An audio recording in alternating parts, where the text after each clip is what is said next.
Hey everybody, it's Aldo Gandhi, and I just want to let you know really quickly that our swag shop is reopened. DeepDishTees.com is where you go, and that's tees with T-E-E-S. Clever name, guys. They're the new home of our merchandise. You can get t-shirts, you can get caps, you can get coffee mugs, you can get hoodies, you can get all sorts of good stuff, and you'll help out the bar room with the purchase. So head over to DeepDishTees.com.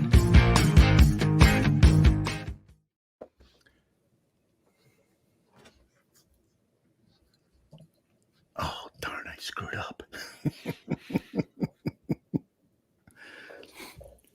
Hello, everybody. It's impossible to say 3, 2, 1. Well, it's impossible to deny that the Chicago Bears were not owned yet again by Aaron Rodgers and the Green Bay Packers Sunday. But was the landlord out of line with his remarks? Can the Bears revoke that ownership the next time the two teams meet? And was Sunday's performance for Justin Fields and the Bears improvement, or was it a regression? Those are the questions I'll have for our debaters on this week's episode of The Bear Debate.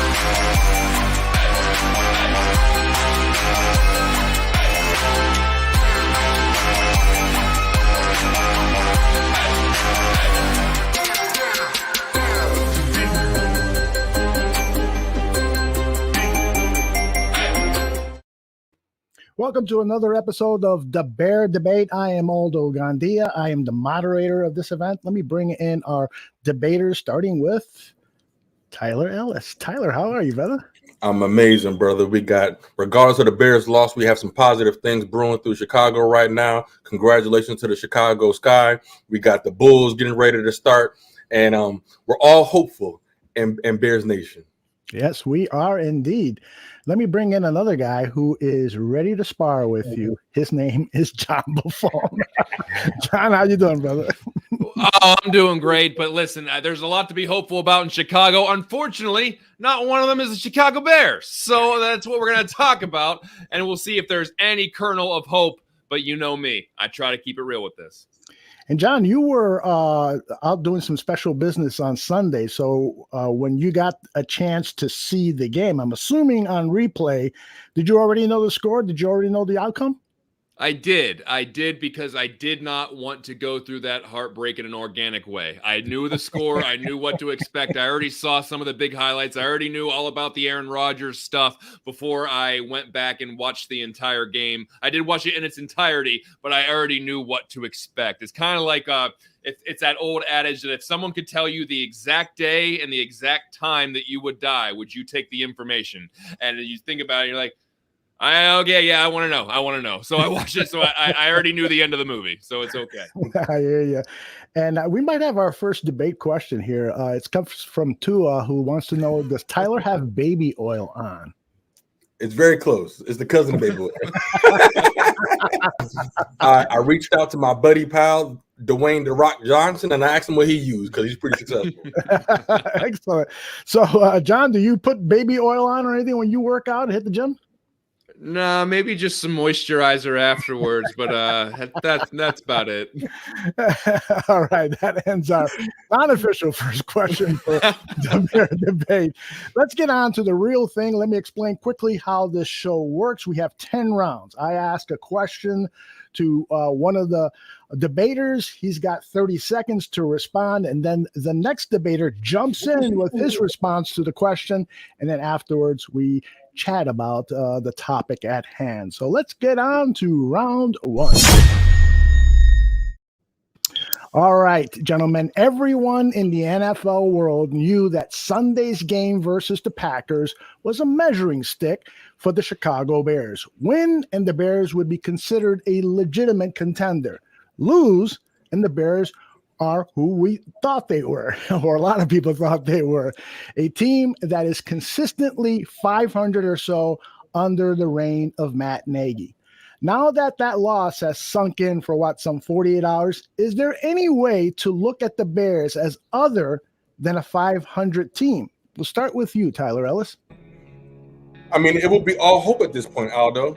We played a good Raiders team, but the Packers are the measuring stick for our division. Are we fine with being mediocre?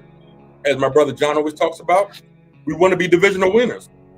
So we got to beat the top dog in the division. And until we do that, we will be considered such. But we do have some good players, so there is hopeful for change.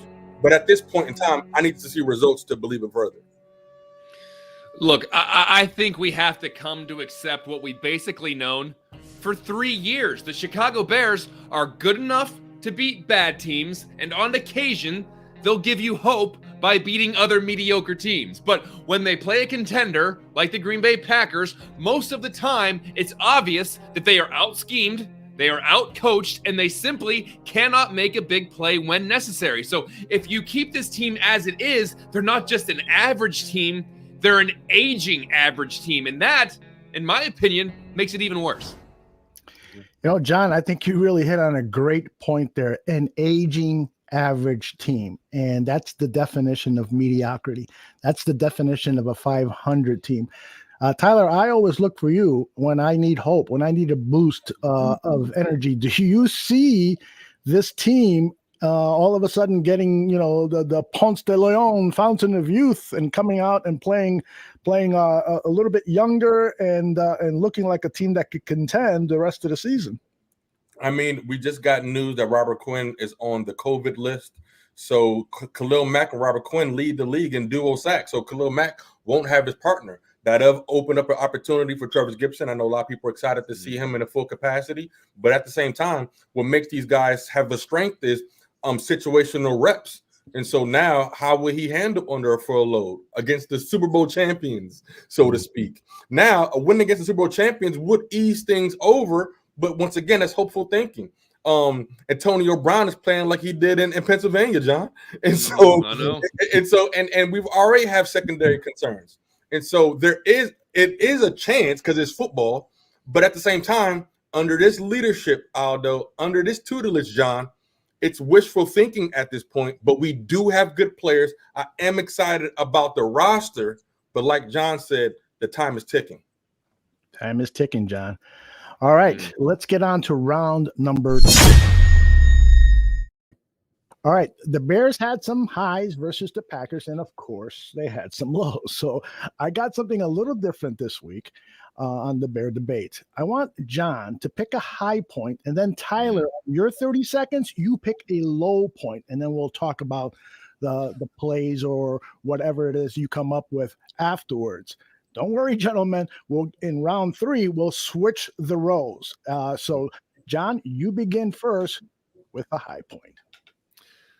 Well, I guess you could say my one high point is Khalil Herbert. The Bears had their first and second string running back out, and they really didn't miss a beat. A rookie rushes for nearly 100 yards and a touchdown. And listen, this kid runs with purpose. And honestly, if the Bears ever decide they want to model their offense after the Cleveland Browns and turn this into a power run football team that just beats you down, David Montgomery and Khalil Herbert could be kind of a Nick Chubb, Kareem Hunt type duo. The Bears have one of the deepest running back rooms in the entire NFL.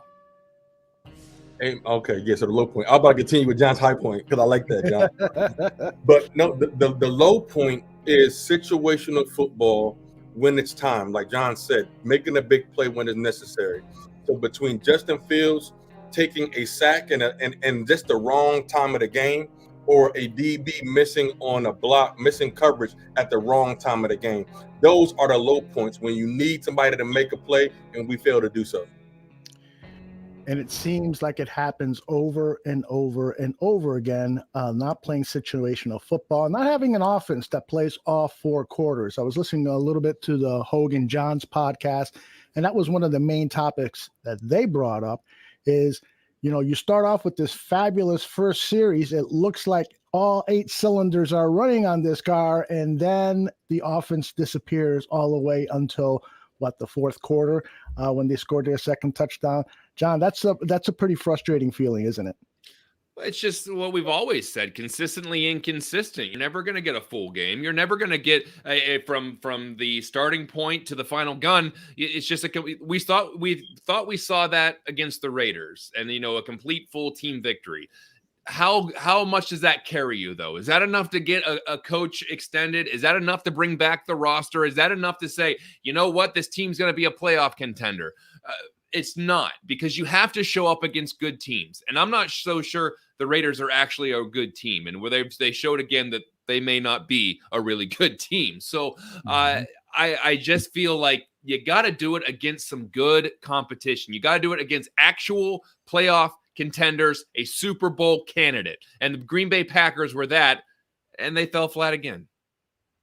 Tyler, you wanted to jump on the positives about the running back crew. Why don't you go ahead and take some time to talk about how impressive this Bears running back room is?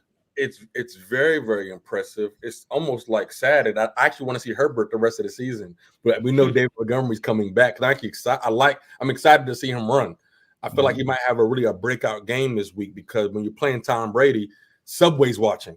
And so Herbert has a chance to get some endorsement deals this weekend. And so I'm really excited because he plays outside the playbook. Like tight ends say, you don't run the lines. And so being able to find the holes, get to the end zone.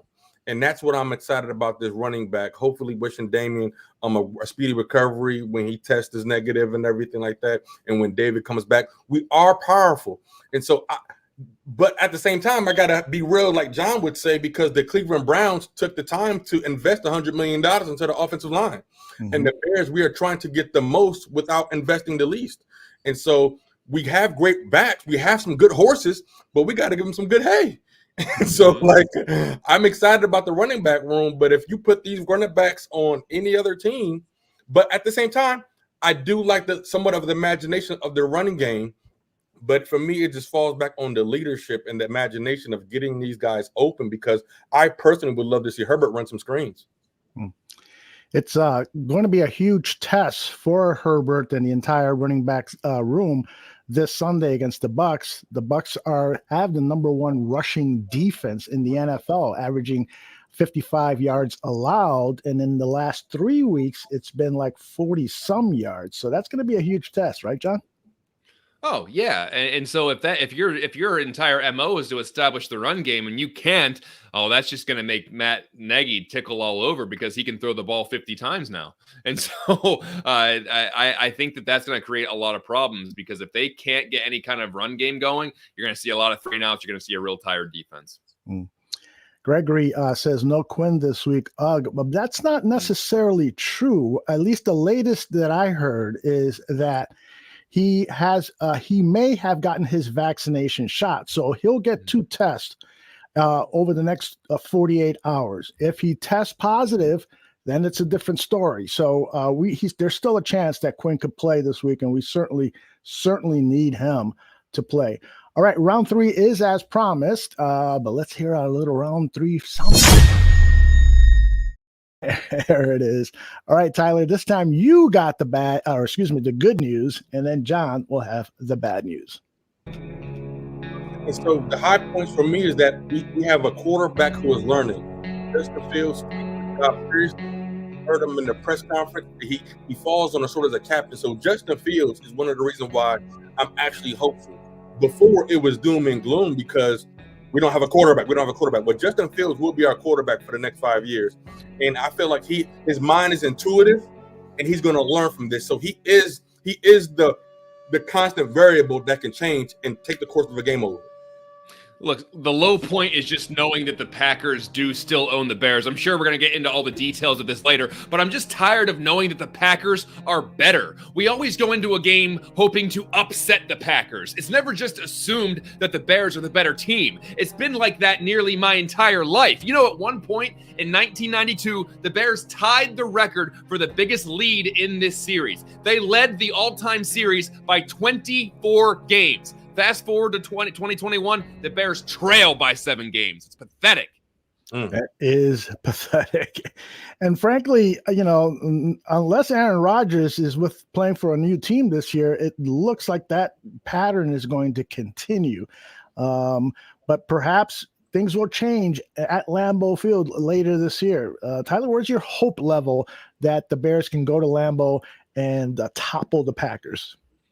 I do have some hope. I have about an 80% chance that the Bears can go out there and upset the Packers. Upset, John. Upset.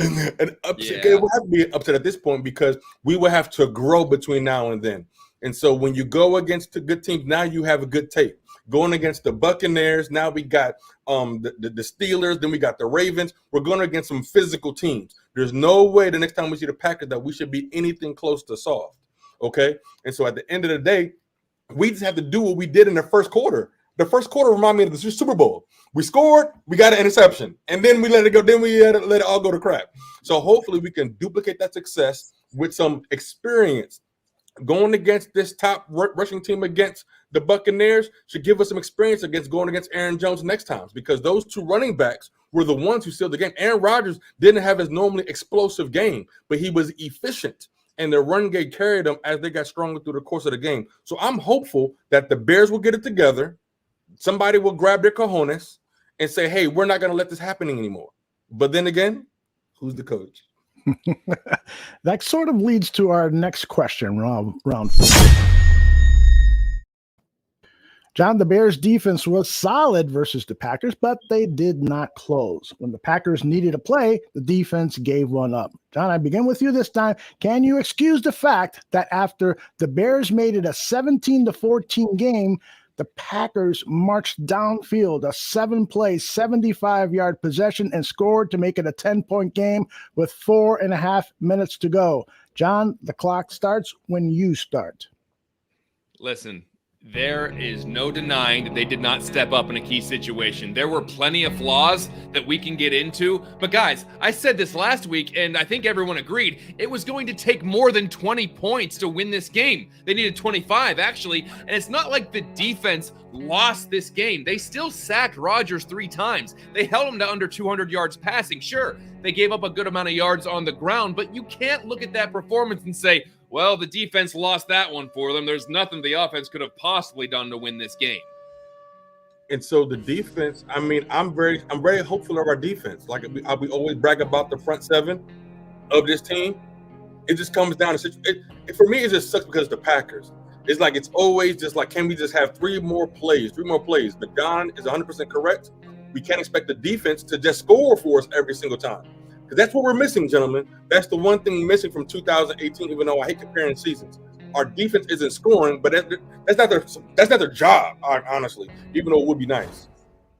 I was watching some of the Bear football show, I believe it's called, on NBC Sports Chicago, and Olin Kreutz was saying that when he played center for the Chicago Bears, and the defense would get out there, he would ask the defense to please score because they could not. And that just seems to not have changed after all of these years. It seems to be. You could say any year. You could say any year, and I would believe that. That could be anywhere. That could be any time from 1986 to right now, and I would believe that was true.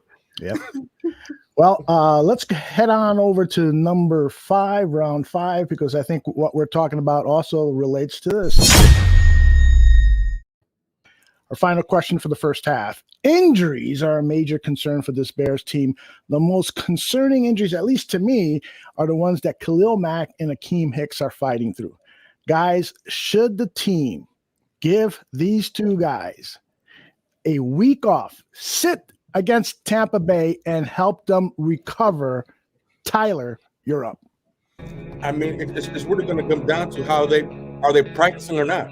If they're gonna, do you want to force them to practice? And Matt Nagy talk about during this week conference, or do you? It's gonna come down to those guys are warriors. It's hard to tell a champion to sit down.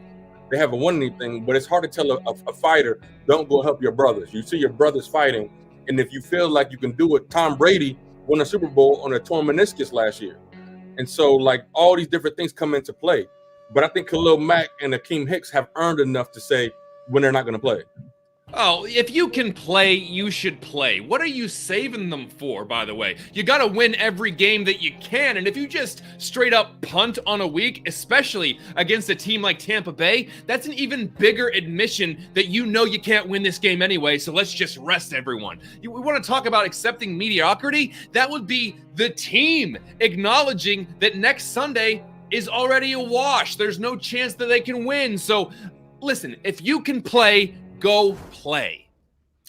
But the problem is that can they play at 100% level? Now, Khalil Mack did not practice at all last week, and he played really good for 3 quarters, but towards the end of the game, he didn't have enough. Part of it was perhaps because he didn't practice. And so we have seen this before where they shut down Khalil Mack for 2 weeks in his first season with the Bears. And so load management has arrived in the NFL. It's been around for some time. So the old adage that if you can practice or if you're healthy, you can play doesn't necessarily hold water nowadays. Sorry, guys. It doesn't matter if it holds water. Are you trying to win football games or not? There's nothing saying that if Khalil Mack rests 2 weeks, he's not going to tweak something when he comes back. Akeem Hicks came back. He tweaked something. There's a chance that you can get hurt on every single play. You can tweak a knee. You can tweak an ankle. You can hurt yourself. If you're the Bears, you're saying our most expensive players are on the defense. We have invested everything in Khalil Mack. We've invested everything in Robert Quinn. We've invested everything in Akeem Hicks. If you're going to spend that much money on it, and that's your formula for success, having a dominant defense, if that's what you invested in, then they better have their asses out there because you've invested in this philosophy that the defense has to carry the team. So if you're going to see it through. And say, get out there and win a football game. And unless they cannot play. If they can't play, they're physically unable to play, then don't put them out there. But if they are 70% or 80% and they say, Coach, I can get out there, then they should be out there because that was your philosophy. We're going to spend $100 million on Khalil Mack. We're going to spend $70 million on Robert Quinn. We're going to spend a boatload of money on Akeem Hicks and Eddie Jackson. Then their asses better be out there to win a football game. I don't want to hear about load management. You put all of your assets into the defense. So let the defense perform for you. If the training staff comes to you and say, yeah, he can play, but could really benefit from some time off so that he could be stronger for this 17-game regular season towards the end, what say you then, John? You're going to pop your veins and say, screw that. We're paying him a lot of money. I don't care if he doesn't finish the season. Is that what you're saying? I'm not saying if he's putting himself out there to get hurt even worse, then no. But if it's coming out to he may be a little slower, he didn't practice this week. But if you're a team like the Chicago Bears and your ceiling is 9-8, are you going to punt on 2 games and say, F it, we're not going to win them anyway? So you can't just say, oh, he's not going to make it to 17 games. You have to win every game that you can because you're an average football team. You have if Khalil Mack makes the difference against the Detroit Lions or he makes the difference against the San Francisco 49ers, then he needs to be out there. You can't just say, oh, hopefully he makes it 17 games. Who gives a shit if you're 7-10? When this team announced that Justin Fields was the starting quarterback, they basically announced that we're not trying to go for the playoffs. We're going to try to develop our franchise quarterback. For anyone to believe that the Chicago Bears were going to try to make the playoffs by going to Justin Fields as opposed to a veteran quarterback is smoking some stronger stuff than I got behind me. It's just not so, John. Why is everyone talking? Then why are you and why are Tyler's? Why is everyone else saying this is a playoff team? This is a playoff team. Every week I hear, well, this is a playoff team. You didn't hear from me. You absolutely did say. John, bullshit. Don't put words on my mouth. I said that if they beat the Packers, they're a playoff team. So don't come up with that bullshit that I said something when I didn't say something. Before that game, you said that they could win 9 or 10 games and get into the playoffs. Right. If they win, they didn't win. It's clear that they're talking not about good the enough. Packers game. We're talking about overall season. You said you could top out and we can make it into the playoffs. All right. That's the end of our first half. I've taken over Tyler's role on this show since he doesn't want to debate. He's just going to be a fan on this show. We'll be right back with the second half of our show after this. Fantasy football players, who do you start? Who do you sit? Find out every Sunday morning at 10:15 on the Fantasy Football Goon Show on the Barroom Network.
Welcome back to the second half of the Bear Debate. And you should know that if you're watching on YouTube, we have a link to our merchandise store. Please go over there and buy a Buffone 55 hat or a Bear football t-shirt or a Bear Barroom Network apparel of any sort. Buy something to help us out and to represent the Barroom Network. We would really, really appreciate it. Guys, we're ready for round 6? Yes, sir. Oh, sir. All right, we begin this second half of the show with a topic we probably are all sick of. We're still very, very angry with. It's one of the headlines, though, from the Bears-Packers game, and that was when Aaron Rodgers said to Bears fans the following. It's Rodgers running for the score.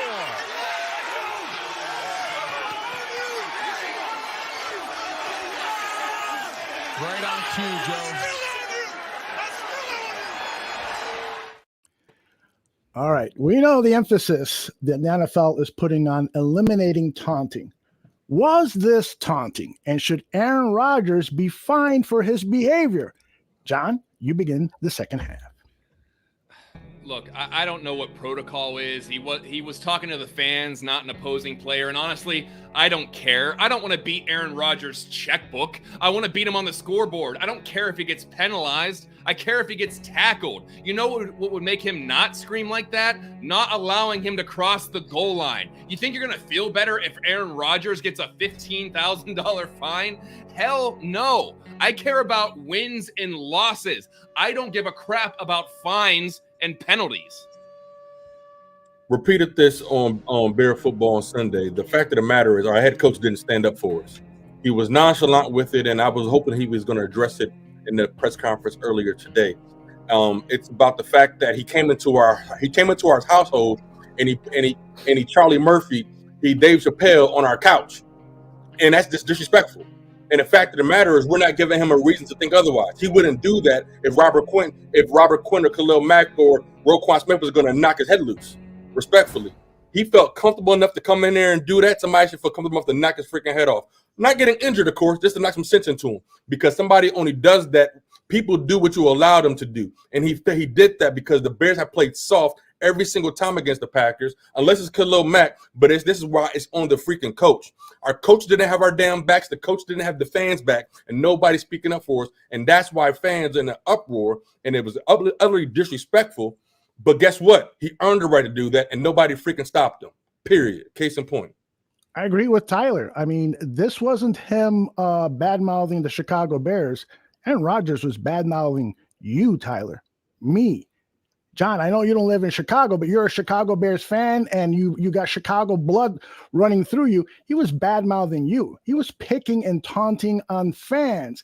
And what is the purpose of having a taunting rule if players are going to be allowed to taunt fans? I don't quite understand that. I understand John's point. You got to stop them on the field. That's the best way to shut them up.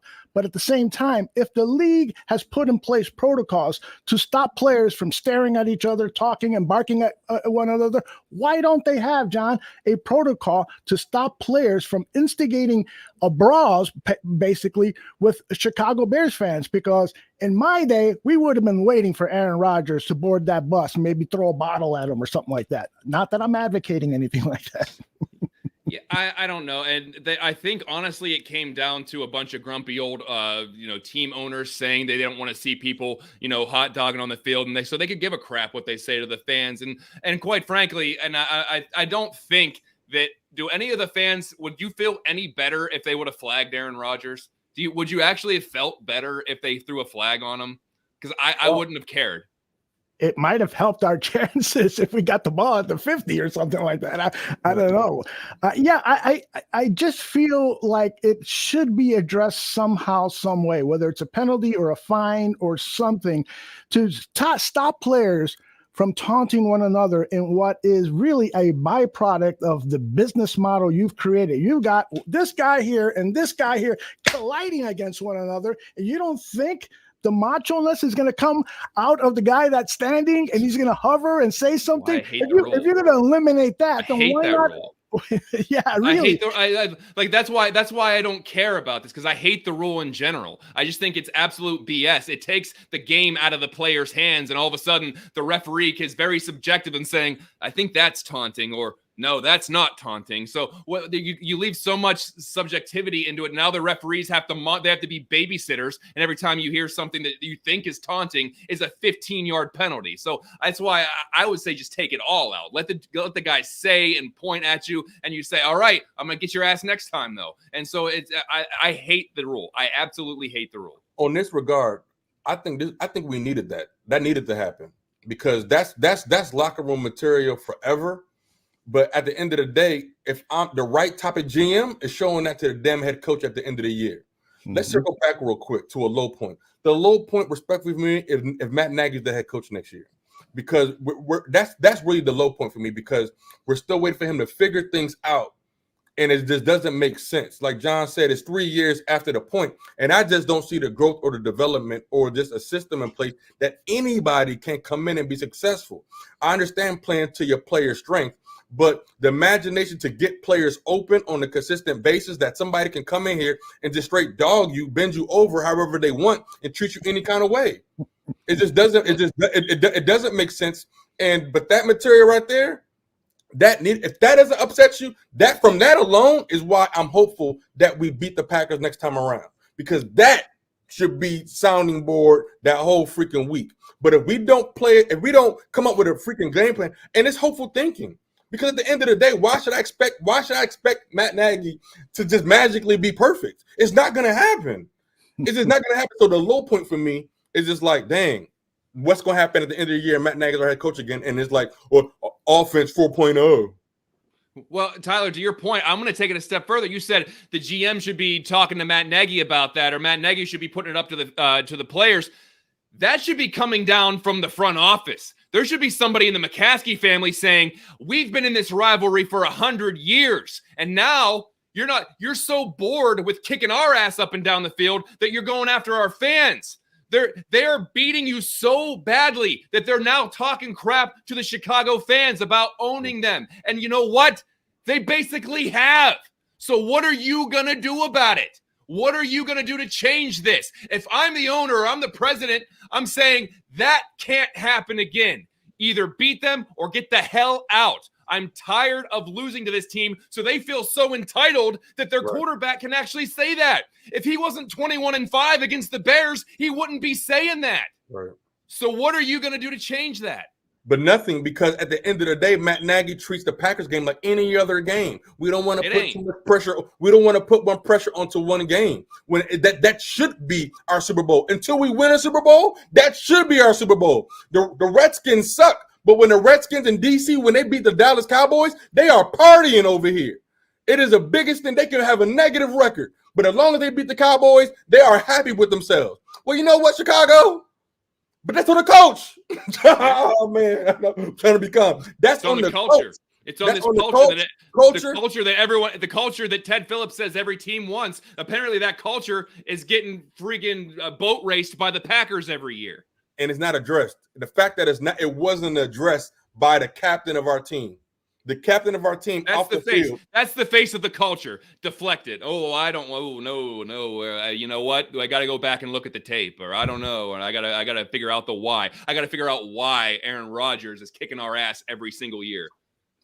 John, you've told me stories of what your uncle Doug Buffone would say to you about that rivalry. So what Ravi has said here, that the Nagy staff doesn't emphasize the rivalry. Lovey actually made it a point to prepare for games like this. It was on the day Lovey was hired. He said, our first goal is beat the Packers. And Chris Carter was on Good Morning Football, and he said, Dennis Green said the same thing on his first day as coach at the Minnesota Vikings. Our first goal is to beat the Packers. So, John, I assume that you're like Ravi and Tyler and me, that your blood is boiling, that the Nagy staff is not firing these guys up to play against the Green Bay Packers.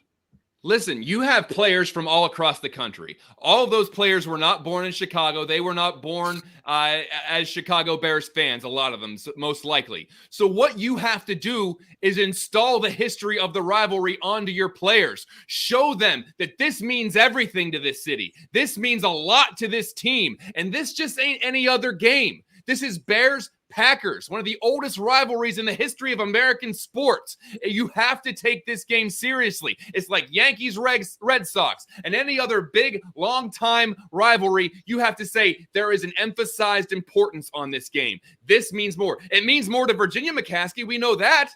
So you have to be able to install that on your players so they're just like, listen, it's just like any other game. It's the Packers. No, it isn't.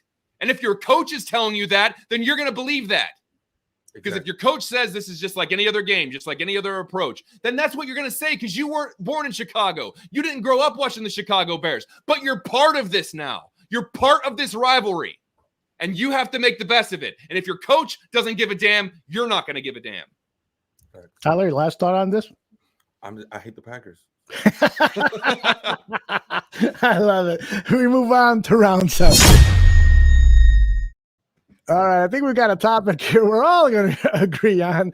The NFL officiating, it probably gets the most criticism out of all the major team sports. And on Sunday against the Packers, there were several calls that went against the Bears that just were flabbergasted me. I don't think I've ever seen anything like that. Tyler, pick one of those bad calls against the Bears that really pissed you off, and let me hear why. You can start whenever you want. One of the bad calls that really, really upset me. It had to be the holding on Mustapher, because it's like really? But I felt like they did it because he was the easy target. We're so used to him getting called for it. They say, hey, yo, he's the same guy. Let's call it on him. So sometimes I feel like whenever we play the Packers, the referees got handed a special briefcase before the game. And every time they throw a flag, Aaron Rodgers winks at him. And so that was the play, because it was the divine blocking scheme, a great play call, and our rookie shot it up the middle. I can't believe you said the Mustafa hold, because that's exactly what I was going to say. That actually pissed me off more than anything, even though the Bears eventually scored and it didn't heavily impact the game. But how about the phantom free play that is going to just be on repeat and repeat, where there was a clear offside? Justin Fields thought it was a free play. I think everybody watching thought it was a free play. I think the Packers might have thought it was a free play, although the throw still wasn't great. That has to get called. That absolutely cannot go uncalled, and look what happened. Yeah, and you could add, other blatant calls. Like the video that I posted of that phantom first down call, that thing has gotten like 800,000 views or something, because it was just so obvious that he barely, if he did at all, get to the original line of scrimmage. He certainly didn't get a first down. And then on top of that, you got a head coach who doesn't challenge. You got a head coach who doesn't even talk about it. Go ahead, Tyler, take it away. But Nagy said it again today. They asked him, was it offside? He said no comment. Oh, he said no comment. See, he said, was he offside? And coach said, he said no comment. What are you talking about? You can't even have your players back. At some point, he's going to lose the team. I thought I was half asleep when I woke up, and I just saw the word fired, and I saw Nagy. And I woke up because I thought we fired him. I was like, oh, we fired him? I was like, yes, I expect that. Lovie Smith got fired in a 10-6 record. Lovie Smith was fired for a 10-6 finish in the season. This is detrimental. We're going to lose the team. The players can't say anything, because if you say anything right now, then your NFL career is over. They'll blackball you because you went against your coach. Guys, we'll never know the truth until they leave. But this sucks that on the field and in the press conference, the head coach doesn't have our back. Look, Matt Nagy right now is coaching more to appease the McCaskies than he is to appease his team, because he knows that he could be on thin ice. So if he says something that's controversial, or if he gets fined, he doesn't want to give any more ammunition to say, okay, we should probably let this guy go. He is going to toe the line to make sure that he doesn't do anything stupid at the expense of having his team's back. Like you said, at the expense of stepping up and defending his players. He's got to be Mr. Neutral to say, I don't have enough cachet here to say this stuff. Bill Belichick can, and Andy Reid can. I can't. I might get in trouble. So he's coaching more for ownership than he is his team. And then one special thing that I've heard just through my life, when we are aware of a disaster, what we try to do prevent it, normally what causes it. So Matt Nagy trying to appease the ownership, you're actually making it worse, because they will actually respect you if you show some balls, respectfully. If you show some balls, they're like, all right, well, at least we got a fighter on our hands. At the end of the day, these owners are owning a football team. They own, so they actually like some type of violence a little bit. This isn't the time to be professional. No, man, like, no. Violent sport. It's a violent sport. Come on, man. NFL Madden hit stick. We can't forget where we came from. Yep. I realize that Matt Nagy has a family. He's trying to protect his fortune and so forth. But a $25,000 fan for calling out the officials for having the worst day of their lives, I think what would have been appropriate there would have let his team know that this guy is fighting for us. He's willing to pay $1, $25,000. One of his players would have covered it probably. Yeah, exactly. I've seen that happen before in the NBA, where players come to the defense of a coach. And those guys got a lot of money. So, right. All right, let's move on to. All right, after Sunday's game, NBC Sports Chicago's after-game show, Bears Talk, featuring former Bears players, featured this moment with Lance Briggs calling out Eddie Jackson. Eddie Jackson. We've talked to this before, and his name keeps coming up for the wrong reasons. His name keeps coming up for reasons as you are the safety. You are the last line of defense. When you come up and you make that hit on Devontae Adams and he gets past you, it's going to be a touchdown, kid. You have to make that play. Get him down by any means necessary. Don't care how you do it. Even if you shoot at the worst, flag still keeps him out of the end zone. But you got to find a way to get him down. All right. Well, Eddie Jackson responded to that the next morning with this tweet. He found one from 10 years ago that said, working through some 3-year missed tackle data now, nobody has missed more tackles in the past 3 seasons than Lance Briggs. That was a Pro Football Focus tweet that Eddie Jackson found, tweeted that out. John, I'm going to begin with you on this one. Do you think that was okay for Eddie Jackson to do that, or do you think it was inexcusable? Go. So instead of taking a potential Hall of Famer's criticism and trying to turn that into motivation, Eddie Jackson decided to pull receipts and be petty and shoot back. Great. Look, we saw another display of piss poor tackling, but you know what? If you're in that camp that thinks Eddie Jackson isn't paid to tackle, then you're just fine with what you saw Sunday. You're paying a guy $60 million and he doesn't have to tackle. That's fine. But look, now Lance Briggs is paid to give his opinions after the game. Eddie Jackson is paid to play football. Defend yourself with your play. I mean, it's really pathetic. I can't believe he did that. I actually don't like him a little bit less. I was hoping Eddie would get, but the fact that Eddie would, first of all, Lance Briggs could like snap him in half. That's one. Two, Eddie, like you could have used that as motivation. I can't believe you did that, bro. I'm like, ugh. Like as a competitor, you went and researched the tweet rather than bench press, bro. What's your bench press, bro? You been looking up missed tackles, Lance Briggs, bro? Shut up, dog. That's so silly. I agree totally with both of you guys. I mean, that was just a bad look for a safety who is having problems. And let's remember back to his rookie season, Eddie Jackson was critical of Chicago Bears fans for booing when they were playing well, saying you never heard anyone boo at Alabama. And so they never lost. That's right. It's a different thing. And it's a different thing in the NFL too, right? So perhaps he has this kind of entitled feeling that, you know, he shouldn't be criticized. He shouldn't be booed. I mean, I don't get it. And John, I totally agree with you. You should have used it for fuel for improvement. I said this, I think, towards the beginning of the year. Eddie Jackson had an opportunity to be one of those staples in Chicago Bear history, where you can be one of those guys that we reflect on, like a Lance Briggs or a Mike Brown or even a Nathan Vasher, who had his spots there, where we talk about Bears lore. Eddie Jackson right now is being remembered as the guy who splashed onto the scene, got paid, and then checked out. That's what he's being talked about right now. So it's you have a real opportunity. You have the talent. You could be one of those Chicago Bears we reflect on in 10, 15 years. But he doesn't want to do that. He wants to find something. He wants to find something on Twitter from 2011 and see if he can snap back. Like Lance Briggs gives two craps what Eddie Jackson says about him. Like Lance Briggs might not be a Hall of Famer with a gold jacket, and Eddie Jackson will just be some dude who played for the Bears and got paid. Like, I don't think that's not going to mean a damn thing to Lance Briggs. Just makes you look like a clown. Yep. All right, guys. Real quick, Aldo. Sure. Now, I'm upset. What's the trade value for Eddie Jackson? Like, I can't. What's the trade value? What can we get for him this offseason? It's interesting that we get that because the trade deadline. The trade deadline is coming up real soon, and there are teams like the Kansas City Chiefs, Matt Nagy's old team, who are in desperate need of a safety. So perhaps Eddie Jackson could be packaged. So if I'll ask you both this question, if you were to trade Eddie Jackson, are you then basically saying, okay, the season's over, we're going to get rid of some of these pieces and prepare for next season? What is he doing? But what is he doing now? But like, yo, he's not getting interceptions. He's halfway tackling. I can count 3 good tackles that I've seen from him consistently. I mean, like, give somebody an opportunity for a second. We already don't have a first round pick.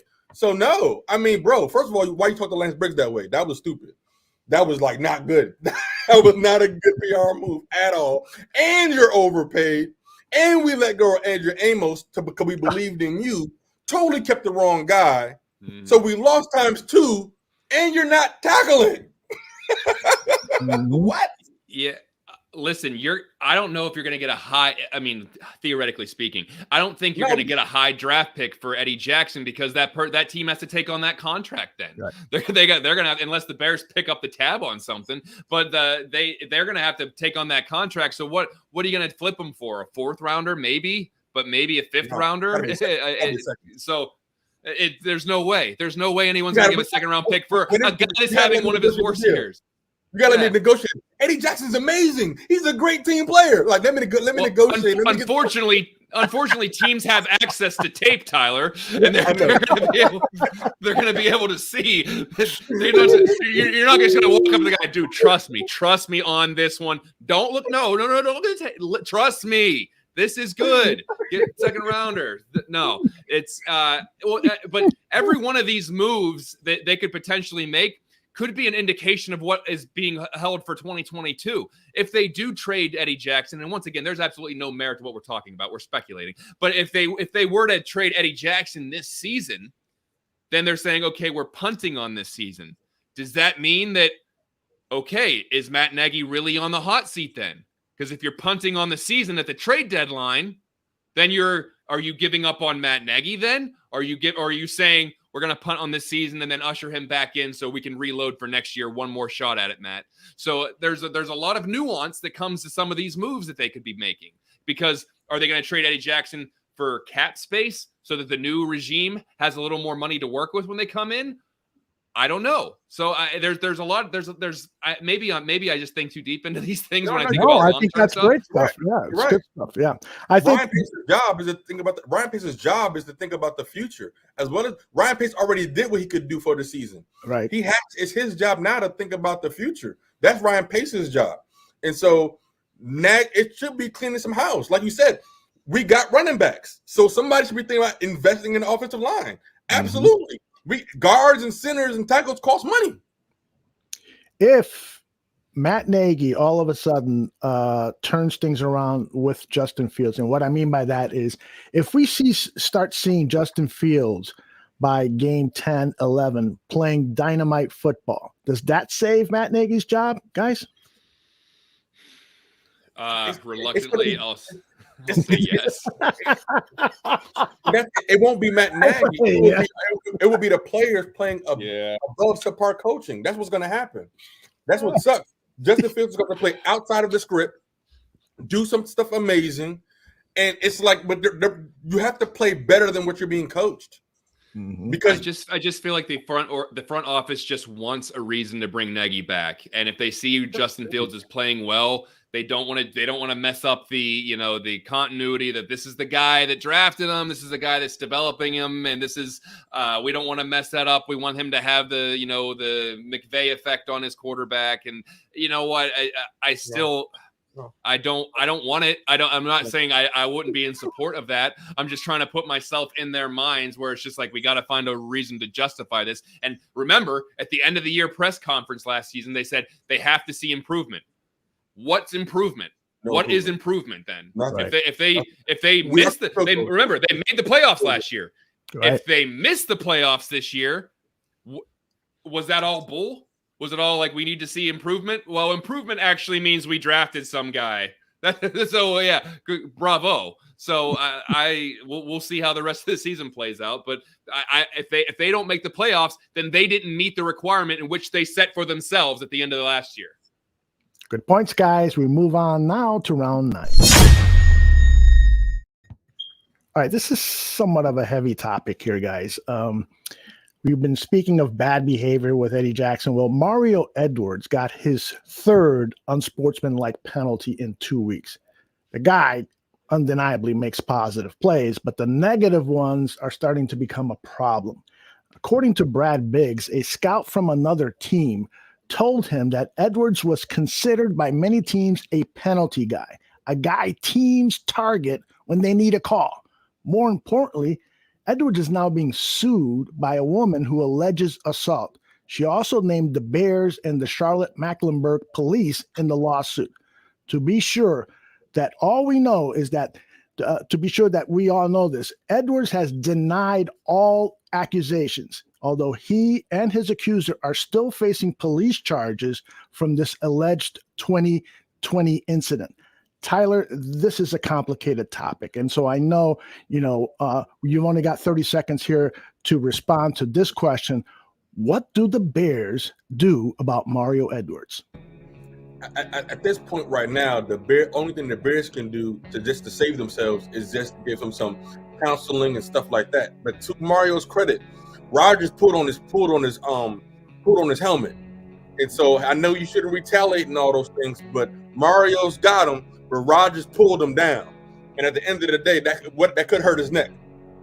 It has been consistent, and where there's smoke, there's fire. Not really addressing the other claims, but all the Bears can do is say, "Hey, we told him so," and he signed a non-disclosure agreement. Look, the penalties and the lawsuits are two different situations as far as I'm concerned. I don't know all the details to the assault lawsuit, but depending on what comes out of that dude can hit the road for all I care. If some of these things are true, dude can hit the bricks. Much less important in the grand scheme of things are the penalties, but if we're going to discuss that, he's a hot-headed player that doesn't think. And I guess if something does come out of the lawsuit, then maybe those things aren't mutually exclusive. Yeah, we probably won't see any news in the lawsuit unless it's one of those things that's settled out of court for some time. What we may see in the near future is what the Charlotte-Mecklenburg Police Department is going to do with those charges, because both the woman who is alleging assault from Mario Edwards and Mario himself were both arrested for assault. And I think part of the reason the woman is suing the police because she feels like, why am I being arrested? But there were scratches on Mario's face. So that's another matter, very complicated. I agree with John. They're two separate things. But it does appear that this could be a looming problem if he continues to pour out penalties, and it's something that has to be addressed somehow, some way, I would think. All right, guys, let's move on to the final round number 10. This one's easy, guys. Easy for me to say. Bears face Tom Brady Sunday. Is he the greatest player of all time, John Buffone? Go.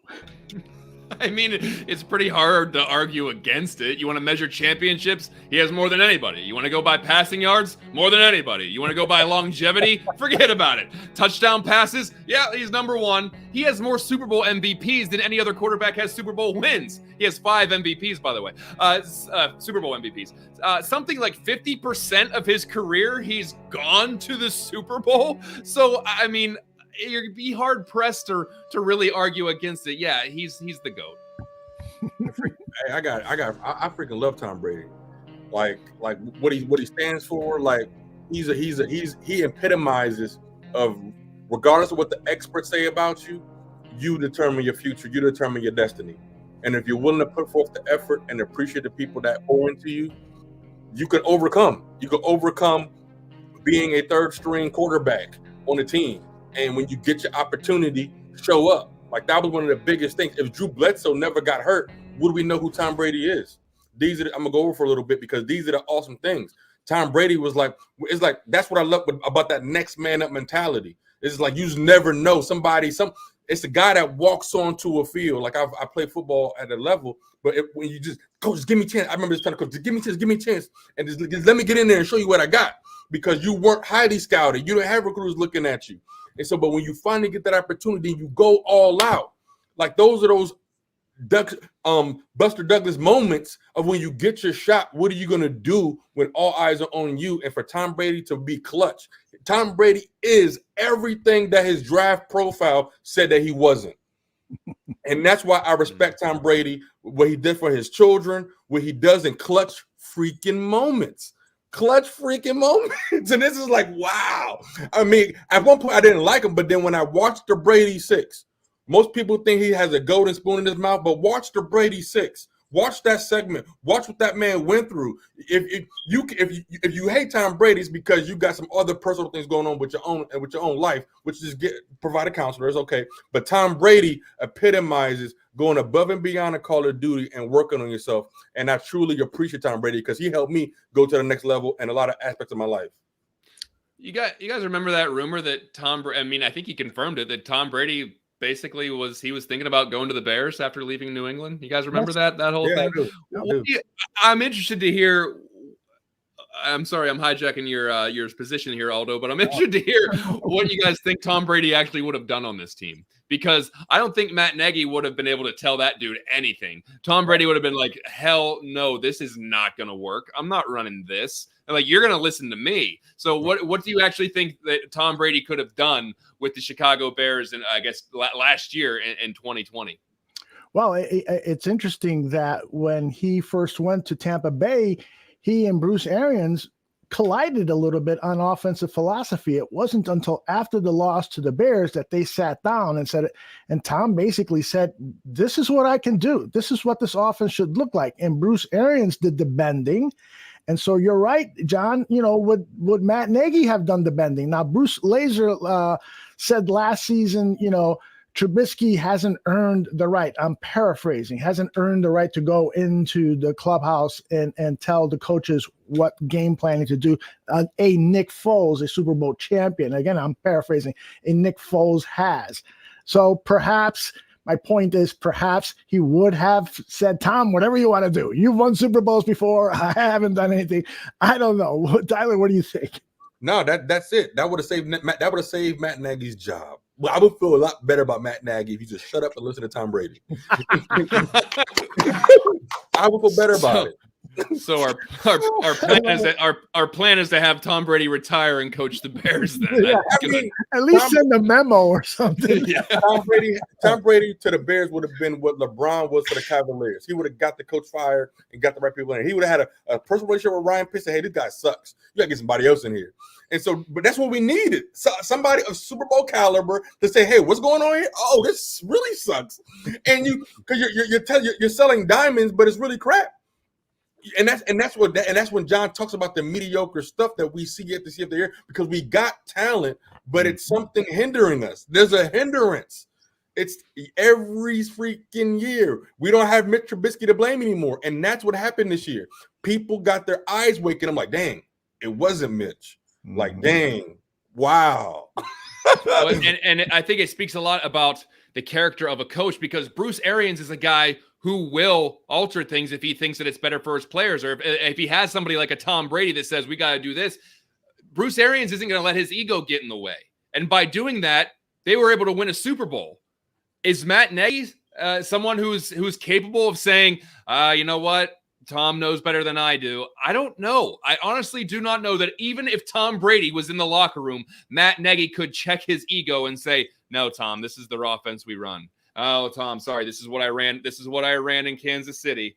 This is what we got to run here. I just feel, and honestly, for Tom's sake, I'm glad he didn't, because I think he would have been miserable, because I don't think that he would have got along with Matt Nagy at all, because Matt Nagy, if he had it his way, would be playing quarterback for the Chicago Bears. So I just don't think that would have connected very well.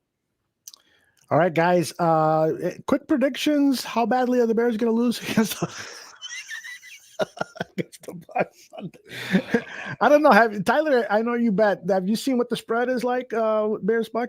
I haven't yet. I haven't. I would imagine it's 7+ something, right? Right, yeah, I would think it would be plus 13 or something. Give the Bears some type of spread. Yeah, I think I heard something about 13 points. Right now, it looks like depending on where you're looking at, it could be 12.5 at this point. Now, I think a lot of people are going to try to get some money on the Bears because that's a big line. So you might see that line shrink a little bit, depending on where the sharps put everything at. So maybe you take the Bears if they're plus 10 or 12, but if it gets to like 6 or 7, then maybe you just hammer down on the Bucs. But I think that, like I said before, this could get ugly, because if the Bears try to run the ball and they try to keep establishing the run, or they can't get anything going, you're going to see a lot of 3 and outs. You're going to see a lot of 3rd and longs where Justin Fields is going to have to try to make something happen.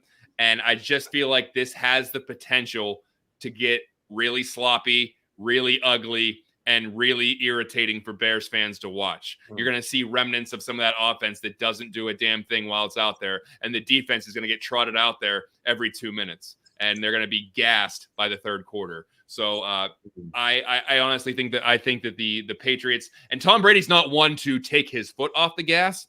He's a guy that if you're up 21, he wants to be up 28. And if he's up 28, he wants to see, I wonder if I can throw 7 touchdowns, because he's done it before. He's not a guy. They're going to be throwing the ball in the 4th quarter if they're up by 15. They're going to be throwing the ball in the 4th quarter if they're up 20. So this does have the potential to get really ugly. I'm not going to say a 3-score game, but I will say that there's the real possibility the Bears lose by 11, 12, 13, 14 points. Well, tomorrow on Buffone 55, we're going to have Michael Pless, who works over at Real Bucks Talk. He was a guest last season prior to that Bears upset of the Bucks. So maybe he's going to bring us some good luck again, John. But I know for sure what he's going to bring is some in-depth knowledge about the Tampa Bay Bucks. And so that's a can't miss show. John will have his 555 rants. Alyssa Barbieri is scheduled to be back. Yes. Yay! Really excited. Really excited. During the show. And before we go to John's closing comments, let's go to Tyler first. Yeah, this game right here, this is maybe Matt Nagy's relieved the duties. Like if things go like John said it is, because this is it. You're going against the cream of the crop right here. So we're going to see how far low are we from the totem pole. I don't care who the quarterback is. You've been here for so many years. Justin Fields is a first-round talent. So we didn't get a second-tier, third-tier quarterback because Justin Fields is still an amazing quarterback who's growing. So that's not an excuse. Justin Fields is another running back on the field, which makes running lanes open. So Justin Fields being on the field should make somebody else open on the field. So Eddie Jackson, showtime, because Tom Brady's throwing deep. Leonard Fournette is running downhill. So you're going to get exposed. Hey, guess what, secondary? It's time to show up because Antonio Brown ain't joking. The Buckets are playing at a high level, and Mike Evans isn't even being used properly. He's not even being used right. He's not even catching a lot of balls right now. Antonio Brown is, and Godwin is like really still coming on. So this is a great measuring stick to see how far are we from the top. I'm picking the Bears to win out of pure Bear Homer fanium. I'm picking out of pure, like, just so I can say I said so. That's the only reason why, because I cannot justify it whatsoever. Because I feel like if we lose bad, then like this is more reason why Matt Nagy, respectfully, I don't want him to lose his job, but like, bro, sorry, like this is a business. I'm not trying to be your friend here. The team is not progressing under your leadership. Mm-hmm. And a change has to be made. If you are that far away, Tom Brady just got to the NFC and he's dominating our conference, and you've been over here and you came from the Chiefs who was winning the Super Bowl. Like, come on. It don't make sense. It don't make sense. We are moving in quicksand with you, bro. And we're just got to be tired of making excuses. Tired of making excuses right now. And so I'm hoping that the Bears can just play above and beyond, perfect all four quarters. It would be dope to have 3 touchdowns from our offense. That would be dope. But this game right here, we're going to see our core people have to show up. Eddie Jackson, our safety, has to show up to win this game. Our safety, because Tom Brady's throwing deep. He's throwing deep, but guess what? So is our nickel back because Tom Brady gets rid of the ball like less than 3 seconds. So that's going to be slants and drag routes. Can we cover? Can we tackle? Or are our DBs chasing the receiver across the field? Are they going to take a 4-yard catch and turn it into 70 yards? That's on the defensive coordinator. I like Sean Desai, so he should be ready for that. Matt Nagy, there's no excuse that your offense shouldn't be prepared to score points. Bill Lazor, your time to shine, bro. And so that's where I'm at with it. I'm hoping for a Bears victory. That'll be super dope because that make us feel better and everything. But other than that, man, positive wishful thinking, and I'm excited to see the development of Justin Fields. I hope he shows up because I do feel like he can flip a switch and he can just play lights out, which would be super dope. But he can't throw to somebody who's not open if he's running for his life. And so everybody, thank you all for joining us this evening. We definitely appreciate you all. Have a safe night. This has been great entertainment, even for myself. John and Aldo are amazing. I love it. And I'm jacked up all over again. I love you all so much. Bear down, and we fighters fight. All right. John. Well, it's so hard to follow Tyler on closing comments. I'll be honest with you, but I also am hopeful for a Bears victory. I'm just not going to predict it. I'm not going to pick them to win this game because I have no reason to pick them. It's just like if you're watching a relative play a sport and you know they suck at it, you're not like, I'm not picking him to win. I hope he wins. I would love to see him win. But he ain't gonna win. So I just don't think that the cards are in the favor of the Bears. I want to point something out that 4,000 Clover said in the chat room. He said that Tom Brady is petty enough to remember this as a revenge game by losing to the Bears last year, and I 100% agree with that. You remember the Tom Brady game where he thought it was 4th down and he put up 4 fingers? Wait till he throws his 4th touchdown on Sunday. He's going to look very inquisitive throwing up 4. Like, was that my fourth touchdown? That's going to be a Tom Brady move right there. Wait till that happens on Sunday. So I hope that they can rise to the occasion. I hope something got lit underneath them after Aaron Rodgers clowned them last week. I hope that there's something that they can do to stick with the Bucs. I just can't see it. So I hope so. I root for them just as much as anybody else does. And we'll see, but I just don't feel great about it. But once again, like Tyler said, I thank everyone who showed up for this. I thank everyone who listened to this, whether it's for the live version or the playback version, the audio version, the video version, whether it's your first time or your 50th time, I appreciate it from the bottom of my heart. This is so much fun to do with my friends here, and we hope that you enjoy it as well. So thank you very much, and don't forget Buffone 55 tomorrow at 7 Central, 8 p.m. Eastern time. We're going to break down some more of the Buccaneers to see if the Bears actually have a chance. Go ahead, Aldo, take us home. I'm just going to go put some Vaseline on my arms and then come out and battle Dan Aguirre on the Dan and Aldo Brothers shows at 8 o'clock Central 9, so less than an hour.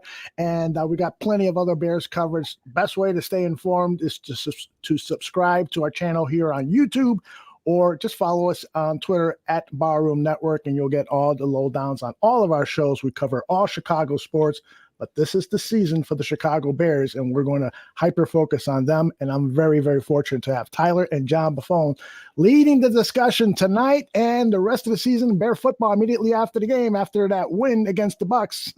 I got to say, win against the Bucs, or Chubbs is going to kick my ass. Chubbs is telling people, no way you should say that the Bucs are going to win. But for John Buffone, Tyler Ellis, I'm Aldo Gandia. We'll see you next week. Bear